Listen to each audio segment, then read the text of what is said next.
এই যে এতিয়া আমি আছো নাগালেণ্ড মণিপুৰ বৰ্ডাৰত।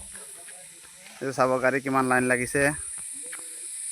এই যে এইটো হৈছে নাগালেণ্ড মণিপুৰৰ গেট। এতিয়া আমি নাগালেণ্ড সোমাম, তাৰপিছত অসম সোমাম।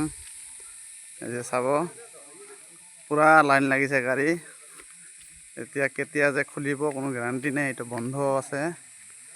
এই যে এইটো চাই থাকিব, মই দেখাই আছোঁ আপোনালোকক। এই যে পাৰ্টনাৰবিলাক চাওক, কিবা কিবি লৈ আছে, বজাৰ লৈ কিনে যাই আছে। কি কৰিব জংঘলত আৰু ক'ত কি পাব।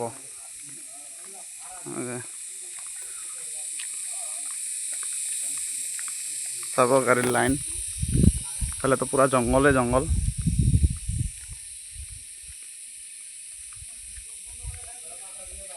এইটো অভাৰব্ৰিজ, ইয়াৰ পৰা আপোনাৰ হেৰি জিউমি হৈছে 30 কিলোমিটাৰ।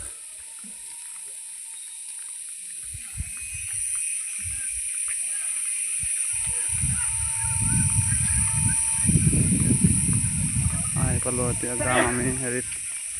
বেলেগ গাড়ী চব খাৰা ৰাখিছে, চব যাব ডিমাপুৰ, গুৱাহাটী।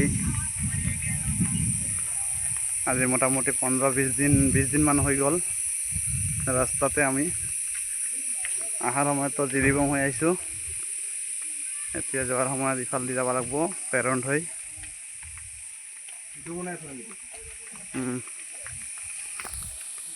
এই যে চাব পাটনাৰটো চাউল লৈছে নেকি। এইটো ব্ৰিজ, অভাৰ ব্ৰিজ।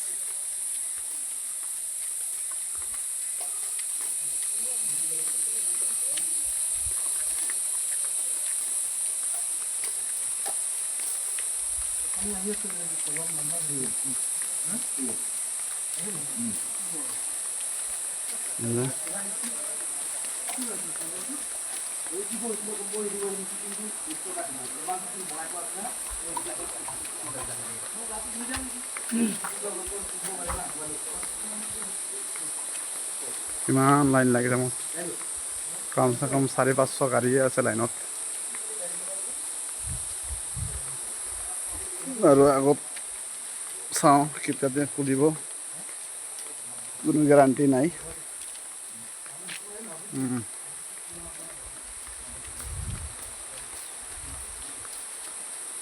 ঐ পাৰ্টনাৰ, ঐ কিমান দিন হ'লে? কিমান দিন হ'ল? ইয়াতে 3 দিন হ'ল, আৰু ৰাস্তাত 5 দিন। ৰাস্তাত 5 দিন হৈছে। এইটো পাৰ্টনাৰ চাব, হাই দিয়া।